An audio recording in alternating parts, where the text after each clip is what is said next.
My name is Beth Hartley. I'm an alcoholic. Because of the grace of God and the steps and fellowship of AA and sponsorship, I've been sober since June 26, 1988.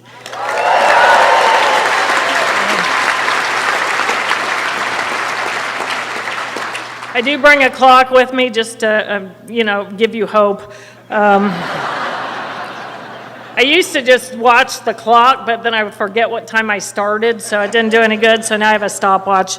However, it also flashes sports scores through, and I'm a little on the ADD side, so if I stop in the middle, the Reds are playing or something, and I'll be back if I leave. I want to thank the committee for inviting me. This is a huge honor. This is a huge convention. My sponsor is Peg M from Bellevue, Nebraska, and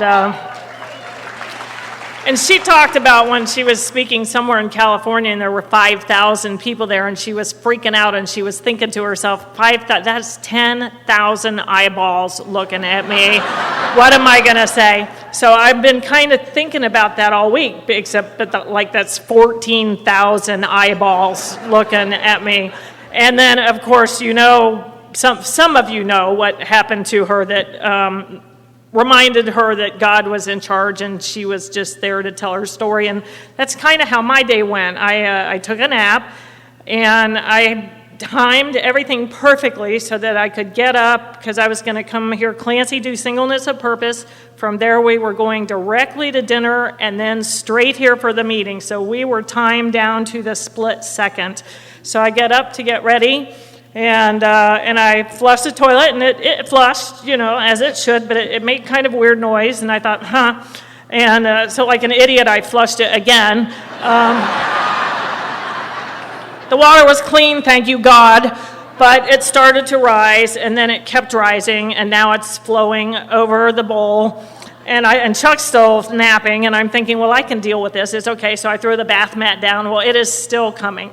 Now it starts to pump. You can hear the pump, and it's pumping out, and it's pumping out, and it's rising. The water is rising in the bathroom, and when it got up to the carpet level, it starts to come out and it's still pumping water out. And I'm thinking, I have to get ready to go hear Clancy talk. And I'm in there trying, I'm standing in 2 inches of water in the bathroom, clean water, I hope, thank God. And I'm starting to get ready, so I go to pick up the hairdryer, and I thought, no, probably not a good idea. May have to go without curling my hair today. And it wouldn't stop, and it had to be 5 or 8 minutes. We finally called maintenance, so we're like, we need some towels and a maintenance guy and more towels. And so when he finally comes, the water has finally stopped, but it is all the way out the carpet, all the way to the wall, like the width of it, And so he shows up with a bucket and a plunger. And I just said, I don't think the plunger is going to do it. So he looked and he said, I'll go get housekeeping and we'll move you to another room. And I'm not particularly superstitious. I have returned to church in sobriety, but I'm not fanatical. However, I need to let you know that they moved us to room 666.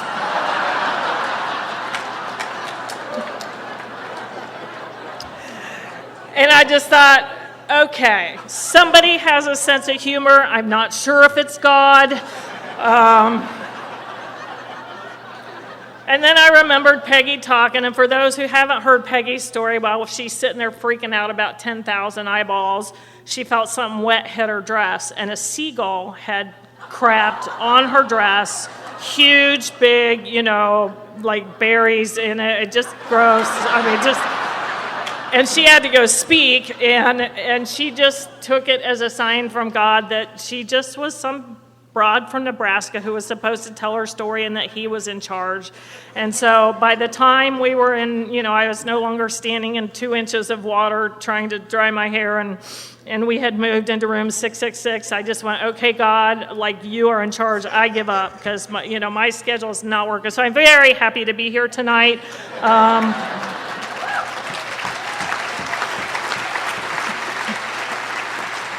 But it's probably good that I put the hairdryer back down. So anyway, I'm sure Clancy did a great job on Singleness of Purpose because he always does. And dinner was great, and it's just great to be here. I love Alcoholics Anonymous. I never thought I would say I love Alcoholics Anonymous. I tried so hard to not come to Alcoholics Anonymous. When I got here, you'll hear if you're new, if you make a list of what you want, you'll sell yourself short. And I heard that, and I thought, yeah, whatever, But really, all I wanted when I got here was I wanted my driver's license back. I wanted to not get arrested anymore. I didn't really want to stop drinking, but I did want to stop going to jail. And I thought that maybe someday I would like to remarry, preferably this time to a guy that had a job. And but I never remembered to ask that at last call. And I don't know about you, but that's where I did most of my dating. So I should have had a list. I just never remembered to ask little things like, are you married? Do you have a job? But I was at AA meetings at a very early age. My father joined Alcoholics Anonymous in 1966. I was 7 years old. I'm 55 now, so you don't have to try to figure that out, because I know some of you are out there counting, because I'm a counter. So I'm 7, my dad's in AA, and they don't have a lot of money, so I grew up in Oxford, Ohio. That was my first resentment. I did not want to be from Ohio. I didn't want to grow up in Ohio. I thought Ohio was uncool. I don't know why. I had nothing to compare it to. I just knew. You know how you just know? Is that Larcene that says information comes out of nowhere, lands here, becomes fact? That was my thing with Ohio. I just knew it was lame. And I remember being the first day of first grade and seeing a map of the United States and seeing California. I was born in California. I was supposed to be a California girl, but I was moved against my will to Ohio at age 2. And so I'm in first grade looking at this map of the United States and seeing California and the Pacific Ocean and the Gulf and Texas and just all these wonderful places. And then looking at Ohio and thinking to myself that you could look at a map and tell that nothing is happening in Ohio. And it took me a long time, because I thought, where does that come from at 6 years old? You know what I mean? It's like, because really, I grew up in Oxford, Ohio, and it was a great place to grow up. It was a college town. I was going to college sports at 6 years old. The town was small. It was safe. We could, kids could walk the streets at 6 and 7 years old and go to football games and go to basketball games. And that's where I got my love of sports. It was a wonderful place. But what I know now is already at 6 years old, I was restless, irritable, and discontent.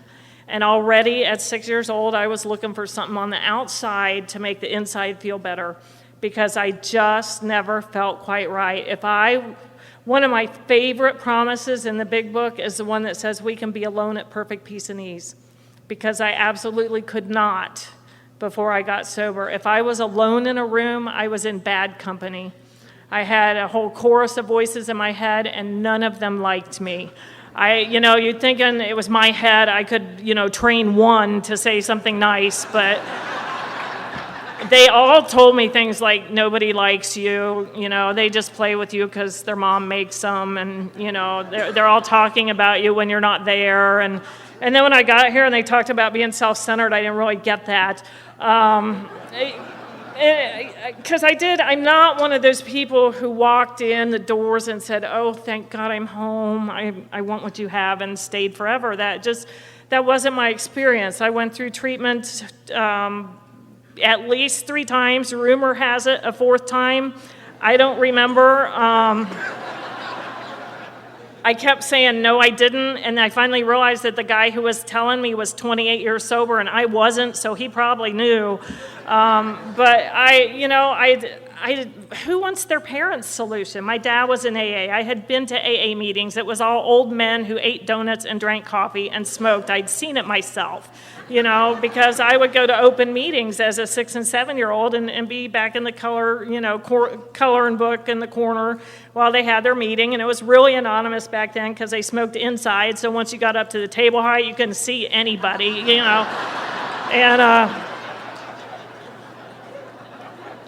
And things, so I don't really remember my dad's drinking, I didn't grow up in untreated alcoholism. I didn't grow up with yelling and screaming. I grew up with parents who went back to college as I got older, and the older I got, the more our standard of living improved.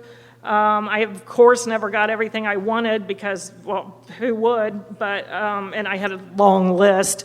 But, I had everything I needed. But by 6 years old, I'm looking for outside things to fix an inside problem because I don't belong where I am, and I don't know what to do about it. I just thought if I lived here, I would be happy. If I had a brother, I would be happy. If if my mom didn't work, or maybe if she dressed more like Susie's mom, or if this or if that, and it was all based on anything on the outside that could change how I felt on the inside. Because at 6 years old, you just don't know to go, I'm restless, irritable, and discontent. I should probably go to AA, who knew? My dad probably knew, but he. And so I always had one good friend at a time. Don't talk to my friend, because she might like you better. And then I'll have to get another friend, and and you guys will talk about me, and you'll tell your friends, and they'll tell their friends, and they'll tell their. You remember that Brett commercial, and she told her friends, and she told her friends, and so then you walk in, and everybody looks, and everybody laughs, and again, I didn't really get that self-centered thing when I got here. I came through AA, and they said we were selfish and vain, and I thought that selfish meant, I took the biggest piece of pie for me. And self-centered, I don't know what I thought it was, but I knew it wasn't me. And it took me a while to learn here that self-centered for me looks like if I can't win, I don't want to play. And self-centered is, I didn't know self-centered meant that you will never, ever, ever see me try anything new in public, because I might fail and you would see me fail, and that's unacceptable because I can't look bad. And self-centered for me looks like if I walk in a room and two people lean their heads together, I know they're talking about me. And so self-centered was, I was a spectator in my own life. It was like there was a camera up here watching everybody else watch me. And I was keenly aware of everybody around me, and if they were looking at me, and if they weren't, and if they were laughing, and all of that. And I was a spectator in my own life. I remember the first time I actually had a whole a conversation with somebody because Peggy says, really alcoholics don't have conversations. It's just two people talking. And that's true a lot. And I remember when I realized that I was actually having a conversation with somebody. And I was 3, 4, 5 months sober. And I realized, they were talking and I was actually listening. Because usually if I asked you how you were doing, hurry up, because I really want to tell you how I am doing. I don't really mean how are you. You're supposed to say, fine, how are you, so I can tell you. And so my husband had told me at one point that I had a type AL personality, and I had to ask what that was. He's an MSW, so he's knows his way around a few diagnoses, and so I said, well, what is a type AL personality? And he said, well, I have no doubt that you're a type A personality, but you're lazy enough that you're not annoying. And and it's true, really. I used to say I was a 50-mile dash girl in a 5-mile world. I'm a great starter, but the finishing part I'm just not so good at. But truth be told, really, if I could set a lawn chair up at the start line and just let you bring me the trophy, I would be fine with that.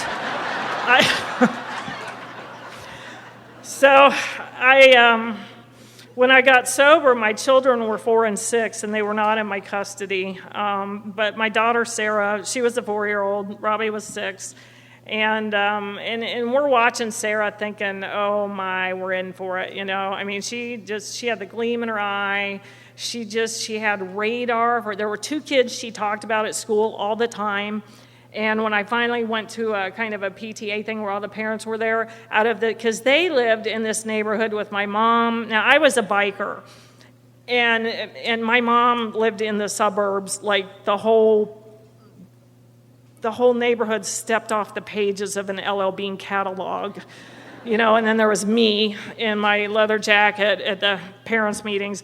And I walk in and I see 2 sets of parents leaning on the wall in the back of the room. Everyone else is seated except these 2 sets of parents. Well, guess whose parents they were? Sarah's 2 friends. And I thought, it's like they have radar. How do they know? So we're watching her. I mean, Chuck and I used to tell people, you might be saving for college. We're saving for treatment. And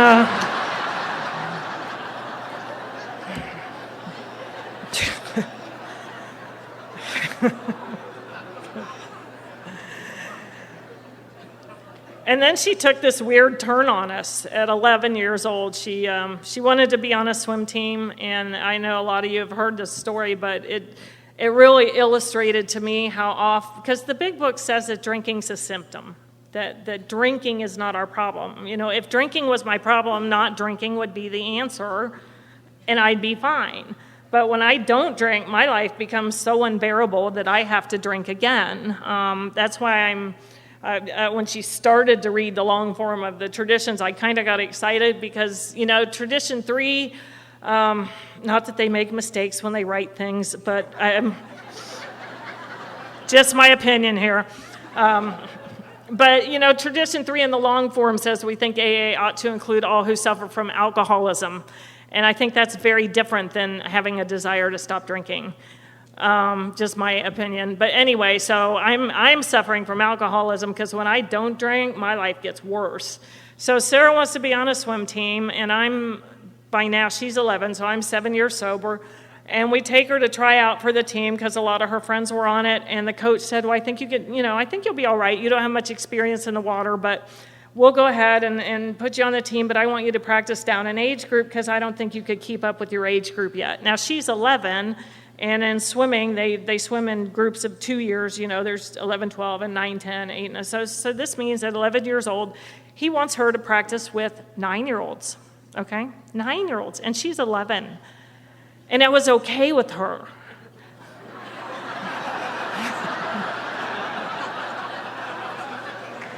I was 7 years sober, and it was barely okay with me.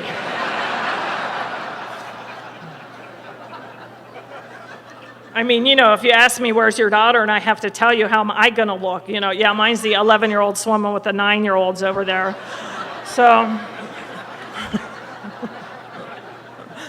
So she's only had 2 weeks of practice at the first meet, and these are USS teams, so there are 20, 25 teams, and they run heats, and they post the results with everybody. Anybody walking by can see how you did because they put everybody's name up. And her very first race ever, she was 70th out of 72. And she went back on the next day. I would have been trying to get my parents to relocate, that would have been the end of my swimming career. And we told her, well, Sarah, you didn't win.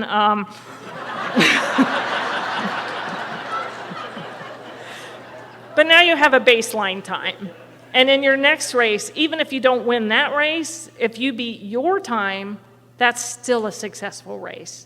Now, the whole time I was telling her that, I'm thinking, oh, yeah, right. God, just please get a ribbon. Please get a ribbon, But I knew that's what you're supposed to tell your kids to build their self. My parents told me that when I swam. I never bought into it. I knew they had to tell me that. But Sarah beat her time, and she was happy. The rest of that story is 2 years later, Sarah was a state AA swimmer. She swam all over the Midwest.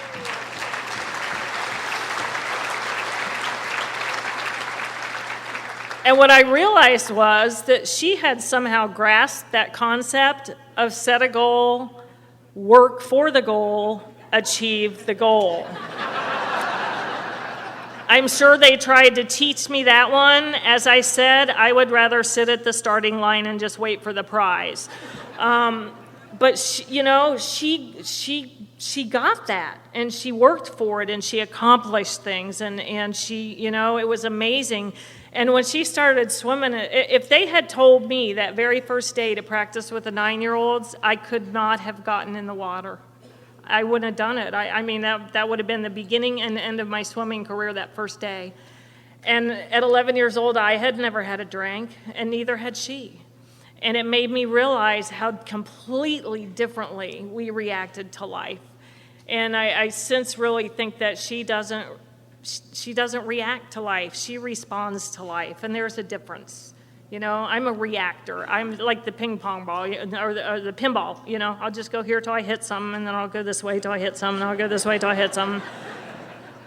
And Sarah just does what's in front of her. And so we started watching her with interest after this swimming thing, because we weren't real sure what to do with her.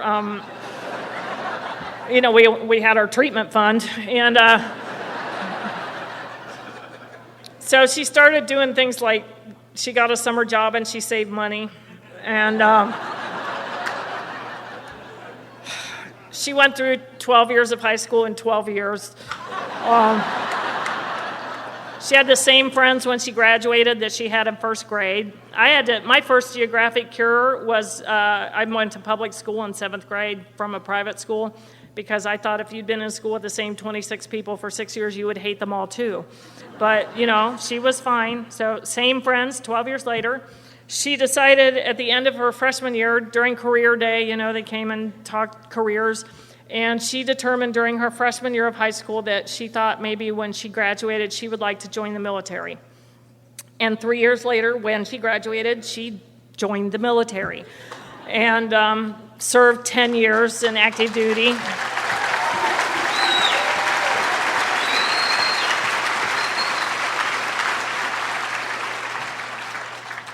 So we're very proud of her. That included 2 tours in Iraq and one in Afghanistan.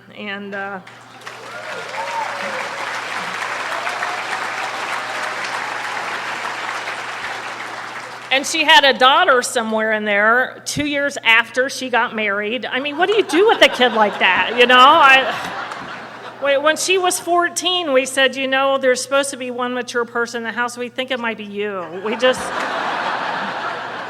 Another one with a bright future in AA laid out ahead of her at age 5, and she just threw it all away. But she, the Afghanistan deployment was the one, that was the third deployment. She had a 4-year-old, and she decided to not re-enlist.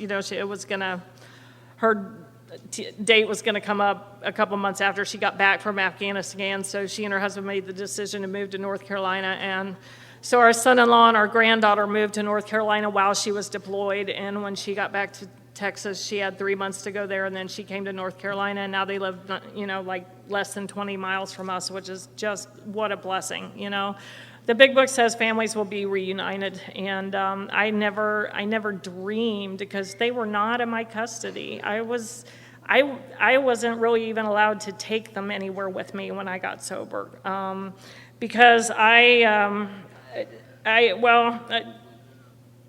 quickly, I found someone who thought that we should go to Florida, and it seemed like I'd wanted to move south ever since I found out it was warmer other places.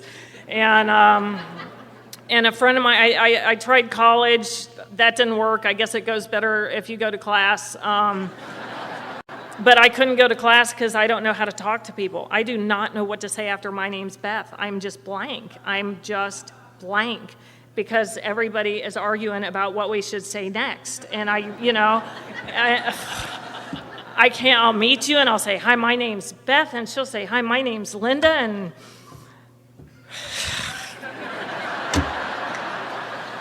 everybody's arguing about what do you say? Well, she's from Minnesota. You could talk, well, what, but you like the Reds. Well, what if she doesn't like baseball anyway? And, so they're arguing, and I'm paralyzed. We just have to go. And, so I couldn't go to class because, you have to talk to people in class. That's why I greet a lot, by the way, still. To this day, conversation is not my best thing, but I've learned in AA, if you don't know how to talk to people, be a greeter. If you're new, just park yourself at the door, because you give the appearance of talking to people as they walk by to get coffee, but there's no real danger of conversation. And it'll keep you there till the meeting starts, and then by the time the meeting's over, you feel better. So I greet. But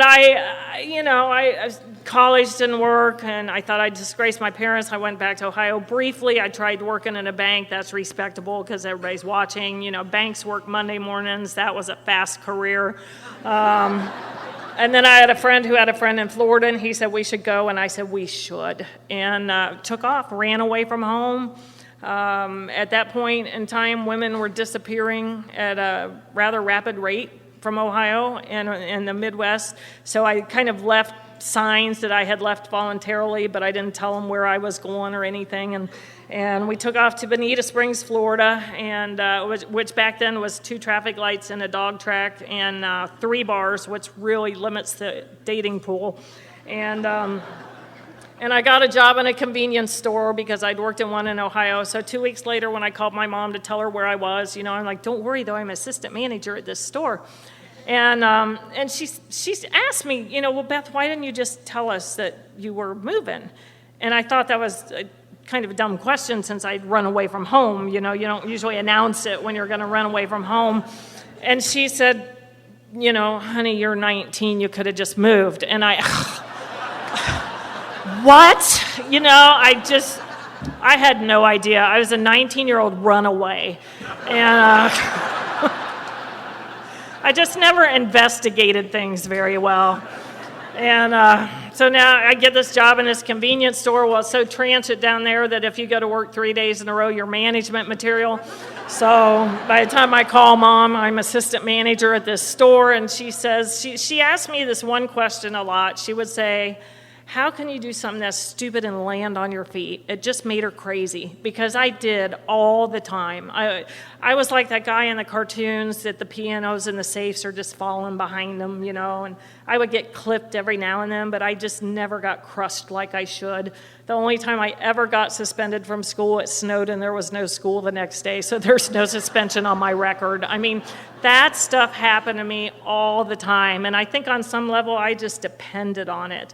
So now I'm in Florida, and there's no checks on my drinking.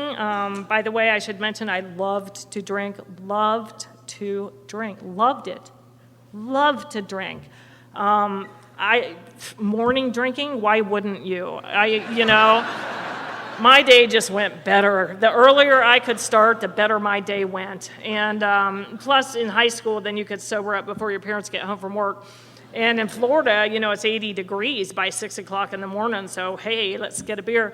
And but it was a very small town, like I said, with only 3 bars, and by the end of 8 months, I was out of places to work and out of places to live, and it was looking like I was going to have to move back to Ohio, which would have been violating one of my 2 rules that I live by. One was never, ever, ever, ever, ever admit that you have made a mistake, and the other is it's not all right not to know. Don't ask a question, because then they'll know that you don't know. And so I'm getting ready to have to move back to Ohio because I'm out of places to stay. I'm out of people to date. As luck would have it, a guy moved to town from California, and I had a friend who said they really should put a state line or a sign on the state line of California, Arizona, and Florida that says, "This state doesn't work either." And if you saw somebody pull up, read it, just slump and turn around and leave, that's the alcoholic. But they didn't have a sign, so he came to, and it was, that was violating rule number 2, never admit you made a mistake, because we were together 5 years. And I used to say there never should have been a second date, really, but there wasn't. He had a keg party, and I just never left. I needed a place to stay. So I stayed, and we got married. We had a couple kids, and we spent some time in the Keys, which I think sped my trip to AA along quite nicely. There were There are a lot of other things floating around in the Keys. I'm a child of the 70s. I heard in treatment the term drug of choice got thrown around a lot, and really my favorite was yours. Whatever you you got it. I like it, and. But when I got here, I didn't struggle with where I belonged. It was very clear to me that I was an alcoholic, because my story is I was 29 and a half when I got sober. And by the time I was 24 and 25, drugs were starting to interfere with my drinking. And I just quit doing drugs, because anything that interferes with my drinking has to go. It has to go. I put the drugs down because they were interfering with my drinking. And by the time I was done, all those other things I put down included my integrity. My word was worth nothing. My children were gone because they were between me and a drink. I left them alone to drink. They were in bed. I had nothing to drink. I didn't know I had to drink. I just thought I wanted a drink. There was a bar down on the corner. I figured I'd walk down, get a drink, walk back. They'd never know they were asleep. They were 1 and 3. My 3-year-old son woke up, couldn't find me. Came outside on the front porch, and it was a step down out of the front door, so he couldn't reach the door to get back in. And he stood on the porch and cried, thank God he didn't just go try to find me, because I probably wouldn't have known he was gone until the next morning. Grace of God. A neighbor heard him cry. They called the police. The police didn't really have to try hard to figure out where I was, because my car was parked right in front, and there's a bar down the street. So they called the bar and asked, they suggested I come home, and I didn't really want to, but it seemed like a good idea. And I go home, and they say, is there anybody we can call to come take the kids? And I'm thinking, well, not my mother, for God's sakes. I'll never hear the end of that. And so I said no, I guess thinking they would go, well, okay, well, see you later. So I said no, and they said, well, then we'll have to call 241 Kids. And I said, oh, wait, my mother lives here. And so my mom got that call in the middle of the night that no mom wants to get. Come get your grandchildren because we're arresting your daughter for child endangerment. And my mom, at 51 years old, had to get up out of bed at 1 o'clock in the morning and come pick up a 1-year-old and a 3-year-old, and she became their primary caregiver. I went to treatment because it was suggested because child endangerment was 6 months. And it was suggested if I went to treatment, I might not have to go to jail, so that seemed like a good plan. And I found one treatment center that took you without insurance, because by now I was already unemployed. And God's cosmic joke on me, it was all women, and it was 6 weeks long. Because, when I came around AA, when I would pass through it, they would always say, hang out with the women. And I just would think, oh, I didn't even drink with women. I mean... in high school, when the girls drink, they fall down, they throw up. It's so embarrassing. They giggle. Everybody likes the same boy. They wear pink, for God's sakes. And then later, there's husbands, and it gets very confusing. And it was just easier to drink with the guys. And so, I was never really excited when I would come to AA and they say, hang out with the women. And now I'm in an all-female treatment center. Oh, goody. And but I had a big book when I got there, because while I lived in the Keys, I'd had one minor incident at work, and they fired me. I thought they overreacted a little bit, And so I went to an AA meeting in the Keys, a Tuesday night Key Largo group of Alcoholics Anonymous, and they were very nice. They were old. I know these people had to be 40, 50 years old. And I'm 24, and the meeting was over at 9, and they invited me to Perkins, and I'm thinking, Perkins, okay, let's see, I'm 24, I have my own Harley parked down the street, it's 9:30 at night, and I've been invited to Perkins. Should I kill myself now or have pancakes first? And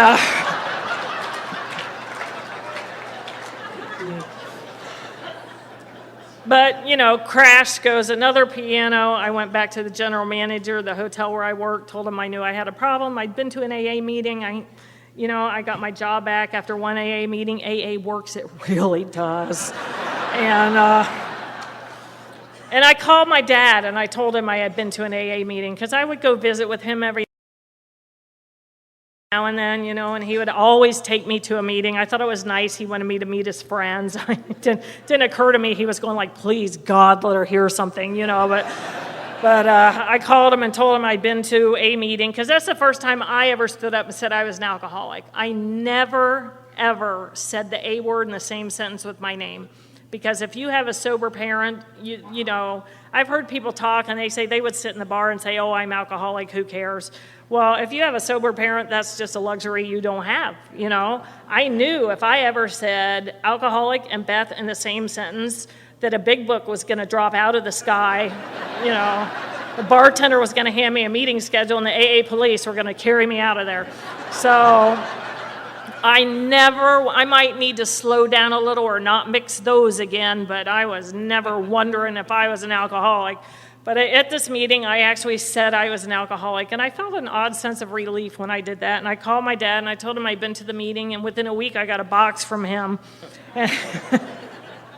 12 and 12, big book, hardcover. By the way, if you're new, get a hardcover, no paperbacks. You just can't throw away a hardcover book, can you? There's some about it. So hardcover, big book. Each day a new beginning, 24 hours a day, one day at a time, a few pamphlets, a cassette tape of his talk. I don't know how long he'd been putting it all in the box, but one meeting and it was in the mail. And so fast forward 2 years later, now I'm in Ohio because I finally got divorced. I'd wanted divorce really since before I got married, but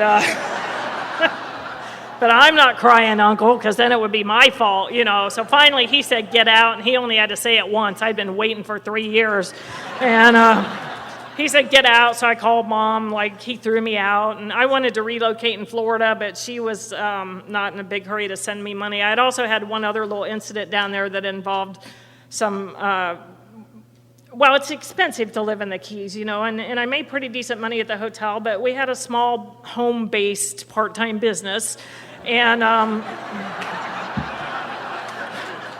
just a part-time job, and because there's a lot of importing and exporting down there, and so we just kind of had a local distributorship, and I didn't want to be a kingpin. I just wanted a couple $100 extra a week and some free product. That's all I was after, and we got arrested for that. So crash goes another piano because again somebody screwed something up. I walked away with probation on that, and they really thought it was all his fault, and I didn't really correct them, even though he wasn't really smart enough to run a business, but I wasn't going to tell him that.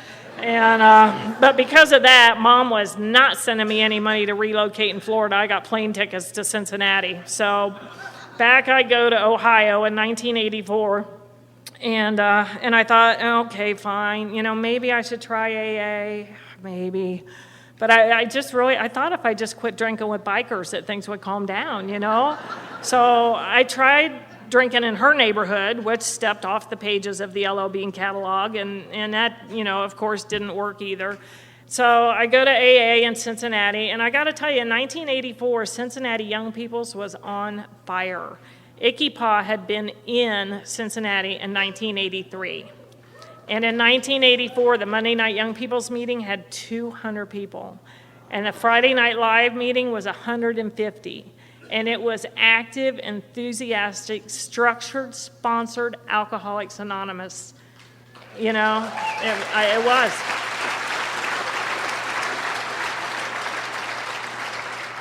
However, when I walk into a big group of people, it tends to split into two groups, all of you and me.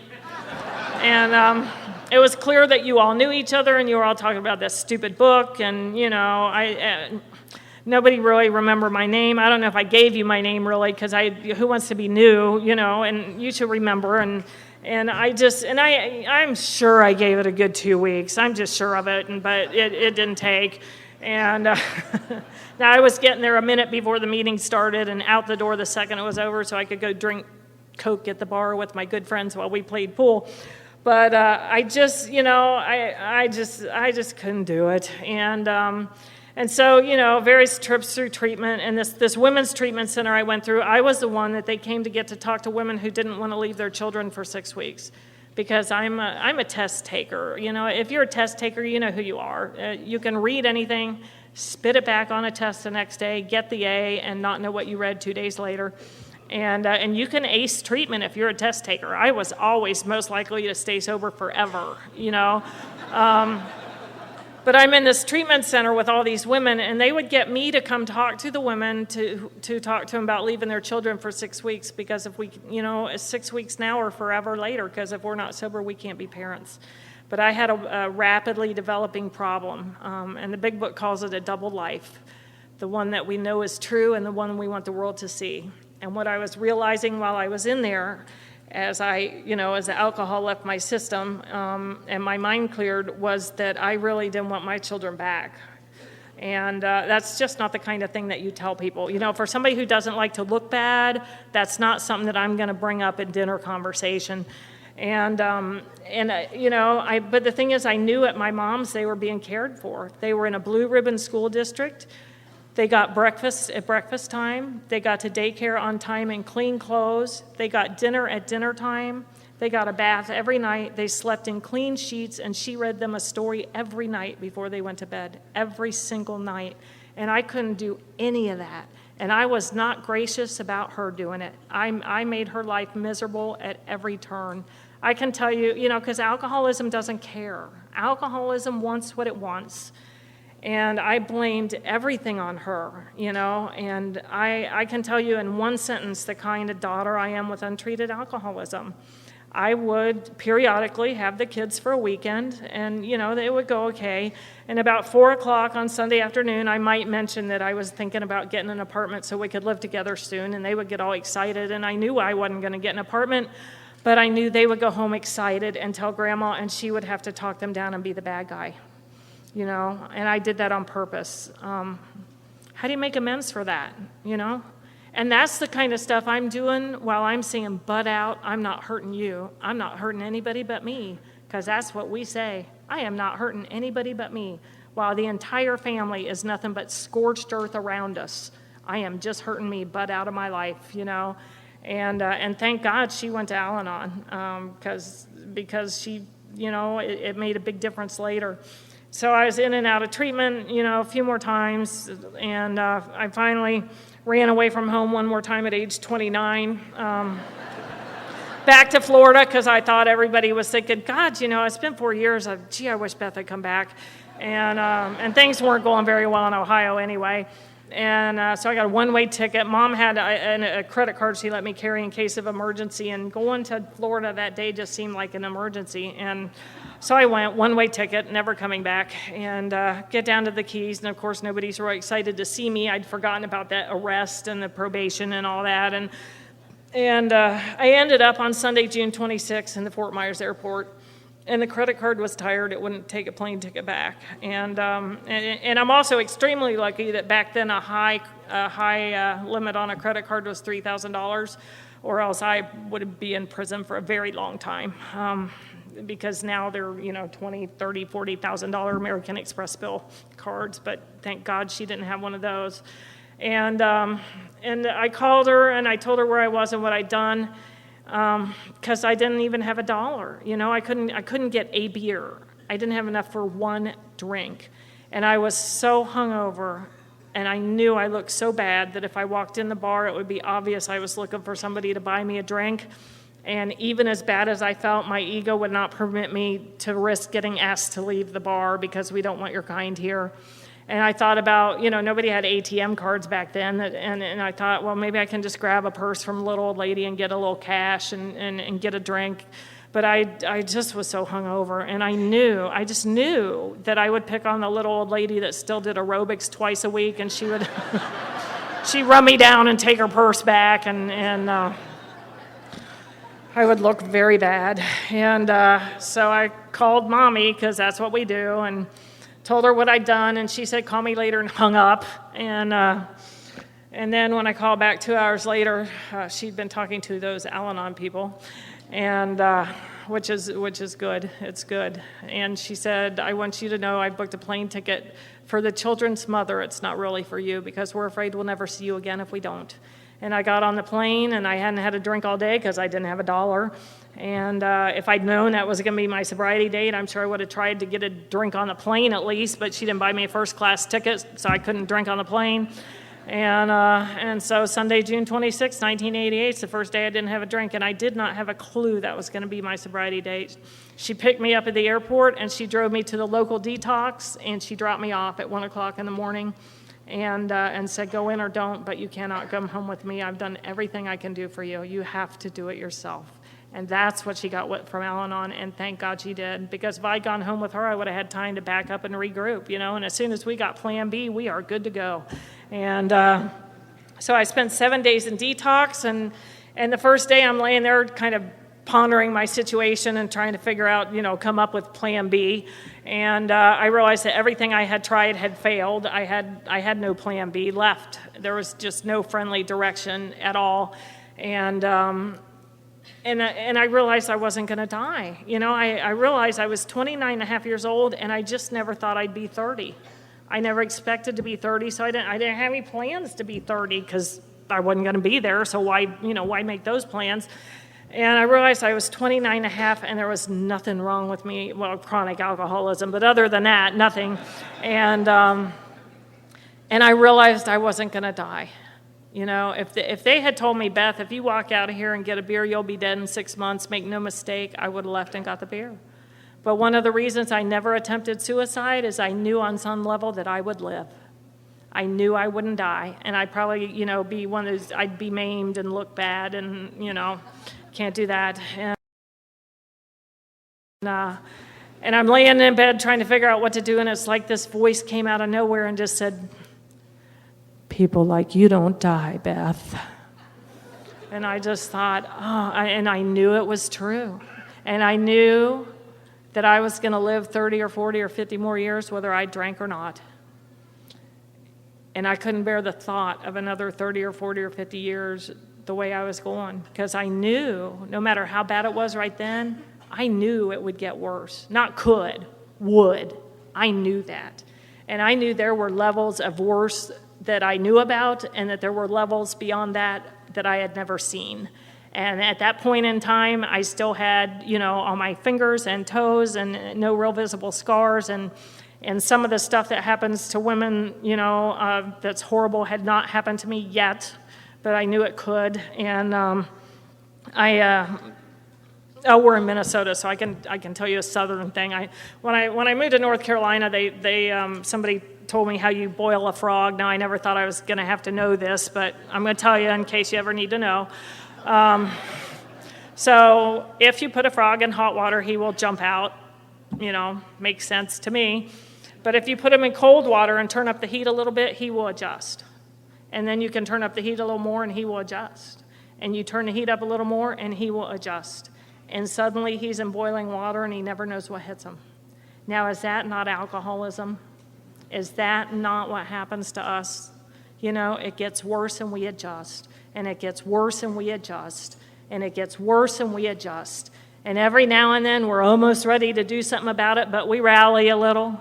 And then it's like, oh, thank God I almost went to AA, talk about overcorrecting, God. Whew! And then it's bad again.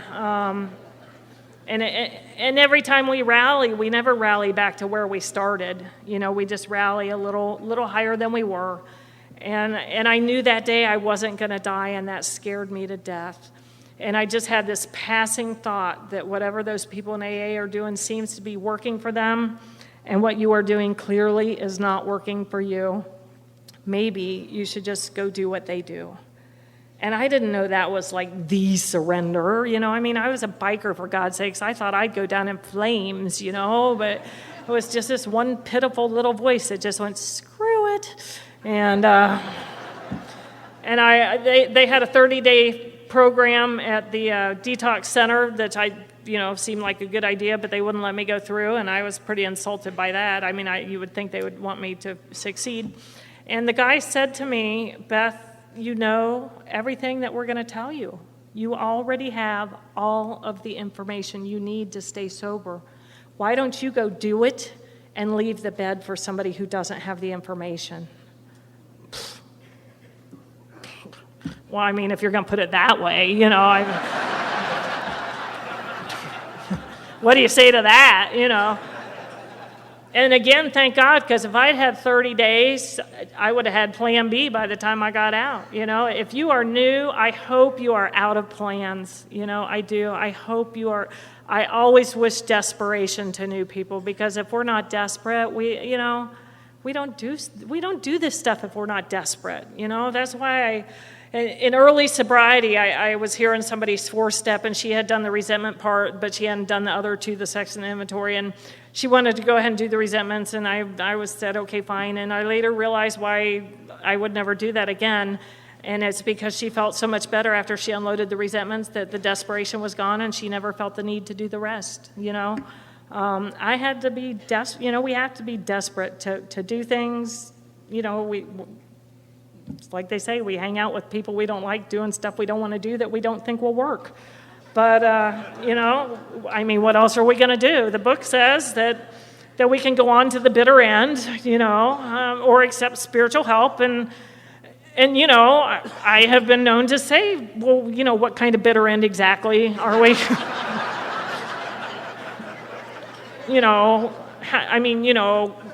Quick death, slow, painful death, what?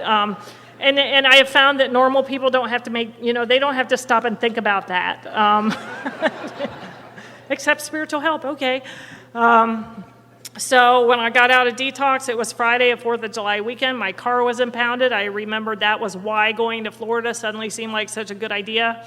And I'd made arrangements to go into a hotel for women. That should have been a sign of surrender right there.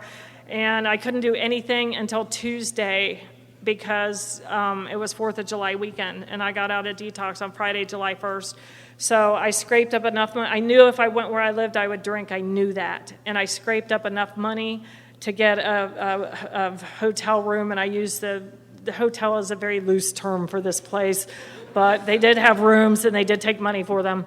And it was right on the bus line, because my car was impounded. So I just had to walk out the door and get on the bus and ride it down Reading Road and walk 1 block, and I was at 405 Oak Street in Cincinnati, which was the AA clubhouse, and that's what I did. And the first night I almost didn't go, because I've been going to meetings all week. I could take a night off, but one voice in my head said, you skipped meetings before and you drank. Maybe you should just go.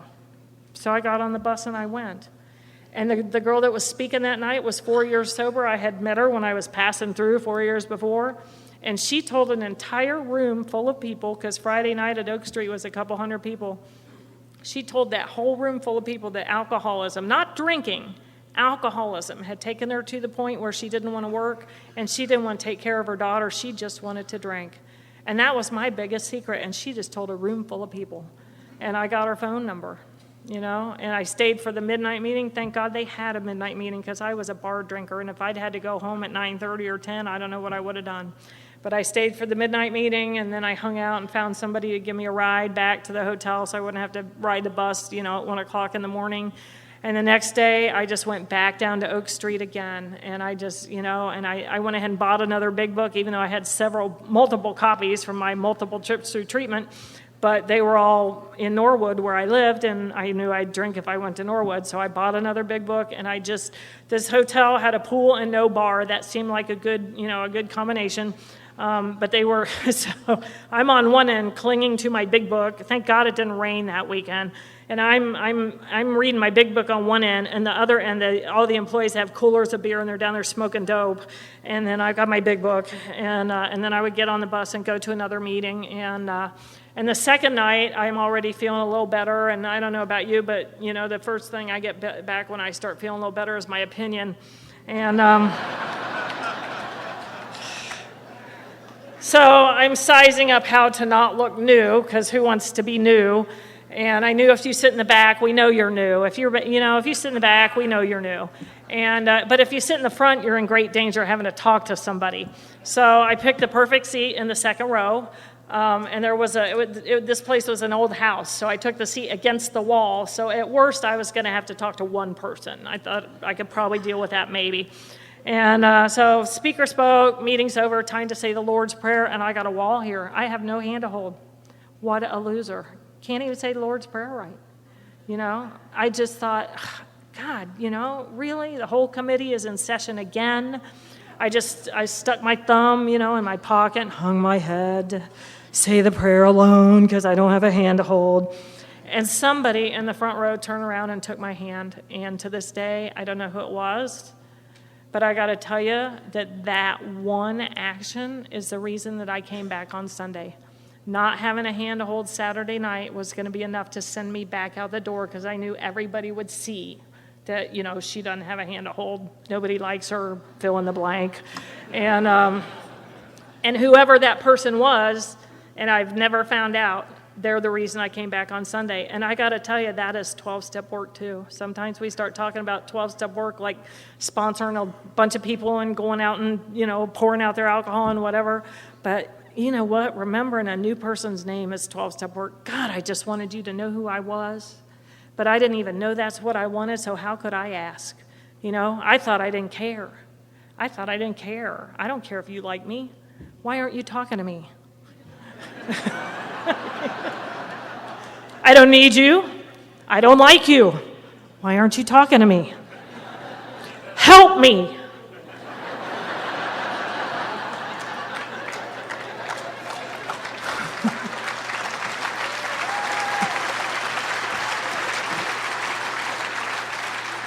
So I came back the next day because somebody held my hand that night. That's the only reason. And the next day, the meeting was at 7:30, and the clubhouse closed at 10, and there was no midnight meeting, and I didn't know what I was going to do because the bars don't close at 10. And right before the meeting, some woman walked by, grabbed my hand, said, "Don't leave after the meeting, we're going to the movies." She didn't say, "Do you want to go?" She didn't say, "Do you have any money?" She just said, "Don't leave, we're going." And as it turned out, we went to see Roger Rabbit, which, as you know, is about 8.5 hours long. So it got me through till the bar closed. I had such a good time, I called my mom when I got back to the hotel room, and just told her that I had been to the movie, because I'd laughed. I'd had a good time. I know she panicked when the phone rang at 1. One of the greatest gifts I gave my mom, she told me at a year sober, was that when the phone rang, she no longer had to wonder if that was the call that said I was dead or that I had killed someone else. That's what I put her through while I was not hurting anybody but me. She was afraid to answer her phone. She was afraid to answer her door because she never knew what she would find. And I just started going to meetings. I went to Big Book meeting every day at noon because I knew you should read your Big Book every day, and I figured that would count. And they read a whole chapter at a time, so this is good, and because it chews up half of the hour, so there's less chance of having to share. I didn't really think about the fact that they wouldn't call on me with my 4 days of experience, strength, and hope, but you know how we are. And God's got a great sense of humor. I have a friend who calls AA God's perfect ballet, and I love that. Because what happened was I'm in this noon meeting every day. Oh, and the other thing was, hey, my day's free at 1, so I got all day to do what I want. But at 4 o'clock, I'd remember I had no life. So by 6 o'clock, I'm back there for the 8:30 meeting because I knew if I went, to where I was living and turned on the TV, I wouldn't leave again. So I just went straight to Oak Street at 6, and I stayed there till the 8:30 meeting. I just sat on, instead of driving by and going, nobody's there, and this is the first psychic change I really noticed. Instead of driving by and saying, oh, nobody's there, I'll come back, I drove by, and if nobody's there, I thought, well, I'll go sit on the porch, and maybe the next person who drives by will go, hey, Beth's there, and they'll stop, and then there'll be 2. So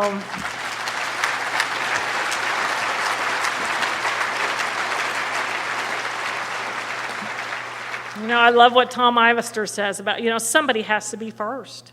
And he talked about his heroes in AA weren't necessarily the first 100. That was the second wave who went up to Akron, got sober, and came back to where they lived and planted a flagpole and hung on for dear life until somebody else came, And so I just went every day, and I went to this noon meeting, and then I would go to speaker meetings at night because I remembered I had no life. And so God's got this great sense of humor. I'm going to 2 meetings a day now, and I'm hearing a whole chapter of the book. This meeting was formatted. They read the preface and forwards the first day, the doctor's opinion the second day, chapters 1 through 11, and started over. So every 13 days, I heard the first 164 pages of that book. And for me, that was good. I know there are book studies out there where they read 2 sentences and talk for an hour. I'm not making fun of it. I'm sure they serve a good and useful purpose too. But for me, I needed to hear the book. I didn't need to hear people pontificating on what was in the book. I needed to hear the book. Because when I read the book myself, I was either 40 pages in, didn't know what I read, or I was staring at the same paragraph for half an hour, and even in the meeting, I could barely keep up. I'd be reading rarely have we seen a person fail who has thoroughly followed. I wonder what it's going to cost to get my car out of impound later. I better call that guy after the meeting, and I'd hear somebody turn a page, and I would rejoin the crowd, or I know none of you guys did this, but I would, we went around the room and read. We didn't, just pop up and read. And so I would count, around to see, so I'd know which paragraph's mine, because I want to be sure I know all the words. I don't want to look bad. And sometimes, there's endless possibilities, rarely have we seen a person fail. Rarely have we seen a person fail. Rarely have we seen a person fail, Rarely have we seen a person fail. My God, So I've counted, and I'm ready, and it's coming around the room, and it's almost my turn. And frickin' Kathy reads 2 paragraphs.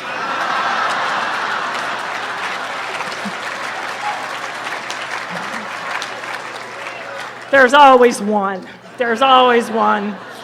So, but the biggest joke on me was that people who go to big book meetings on purpose tend to be the ones who read it and do what it says.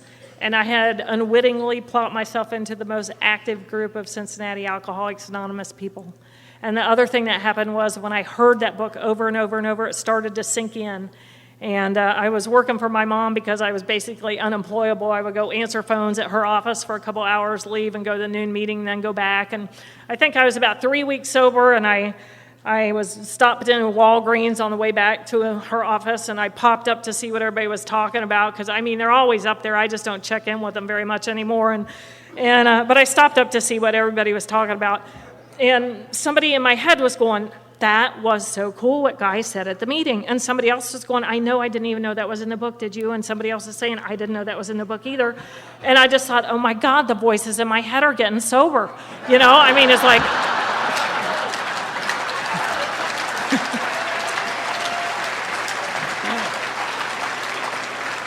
It's a good sign when they're up there discussing the meeting without you, So my sponsor said, appoint a sober chairperson and get out of there. So that's what I did. And, as always, because I tend to bounce back and forth, I never have time to tell you a whole lot about what's going on today, other than that, the children did come back to live with us. When I was a year sober, my mom and I talked and decided that no good purpose was served by them coming to live with me then, because at a year sober, they had been with her for 4 years. They were in a blue ribbon school district. They'd been in the same school. They had a clean, safe neighborhood, and I was in a 10th floor efficiency in a crappy part of town. And it didn't seem like any greater good was served by them coming down to my level. And we determined that I would catch up to them, because they were, I was the disruption. They weren't. They were doing what they were supposed to. And I know everybody doesn't have that choice. Not everybody's children are in a safe place. But, if they are, well, I chose to agree with my mother, and they stayed with my mom, and I went back to school. And I began to catch up to them. I saw this guy in AA. I was about a year and a half sober, and they had this all-group gratitude night on Monday where the suburban groups would come in and one of their speakers would speak. And I tended to view suburban discussion meetings as a little on the dry side. I was a speaker, big book meeting girl, and I'm like, oh, great, Mount Washington night, whoopee, But this guy came and gave a talk, and he was kind of cute, and he gave this great talk. I never forgot his name after he talked, and which is unusual for me. And And I tell him now, that after that talk, I said to myself, I want what he has, and I'm willing to go to any lengths to get it.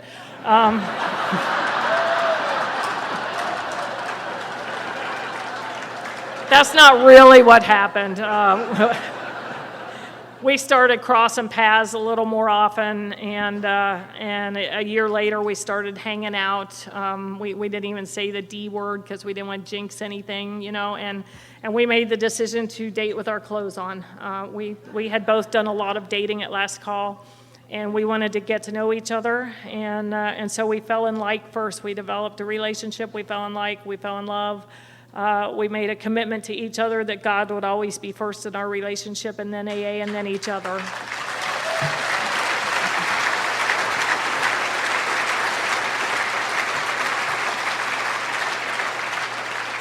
Because if God's not first, everything's out of kilter, and I know I'm not qualified to be his higher power, so I certainly proved that this afternoon. And and it's worked. July we'll be married 22 years. And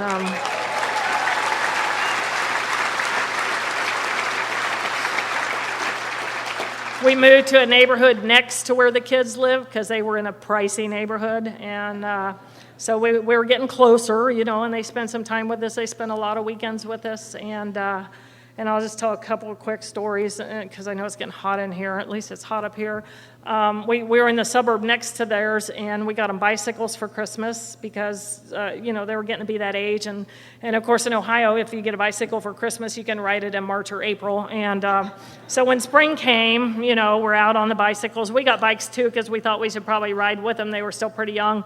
So we're out on our bicycles, mom, dad, big brother, little sister on our bicycles. And we're going down the street, and this guy's out mowing his grass because they do that a lot in the suburbs. They mow their grass, and he waved, and they do that a lot in the suburbs too. So we waved, Now where we've been living, it's usually two hands up, but they just wave out there, so we wave back. And about the time I waved, I got to look at where I was, and I thought, oh my God, I'm riding through the suburbs on a lavender Huffy.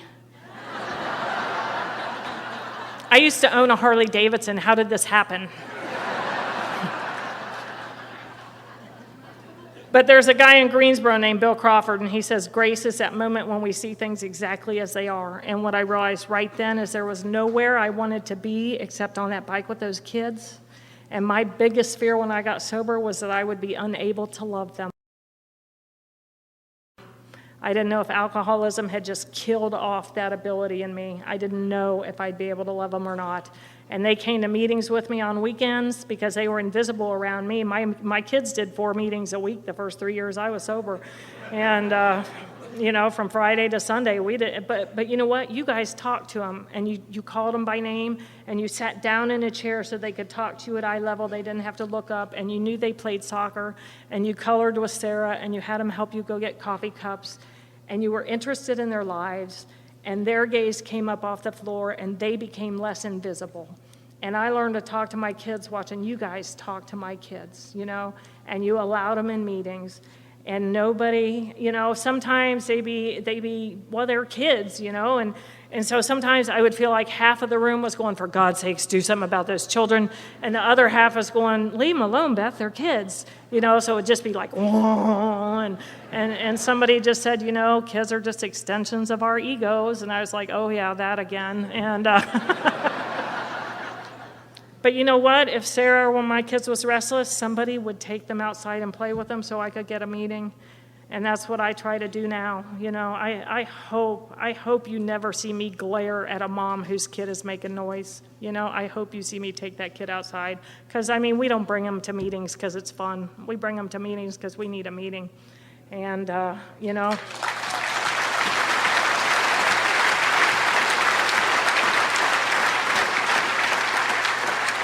So my kids grew up in Alcoholics Anonymous. They're 30 and 32 now. That doesn't seem possible. I have a granddaughter that's going to be 7 on 4th of July. That doesn't seem possible. I know you're just thinking I'm way too young to be a grandmother. But all of these things because of Alcoholics Anonymous. I mean, I'm a licensed driver. I have a car, insurance, and a license all at once. All of my magazine subscriptions come in the same name. I vote. I'm a good neighbor. I'm a wife. I'm a good daughter. I'm a responsible pet owner. And I haven't killed a plant for 8 years.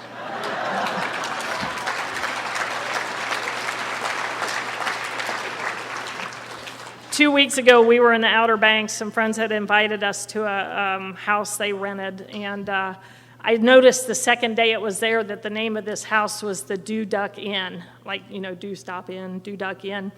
And I realized that the bar that I drank in, which is a lovely place, at the end of my drinking was the Do Drop Inn. And I just thought, I'm looking at this 6-bedroom house that has a pool out back in the Outer Banks with my sober friends, and the beach is a 3-minute walk at the Do Duck Inn. And I thought, how do you get here from the Do Drop Inn? Except for the grace of God, I mean, this is where I found God. Because I worked the steps, not because I got to step 3 and found God. Step 12 says, as a result of these steps. So stick around, get a sponsor, work the steps, and wait for the miracle because, this is God's perfect ballet. Thank you.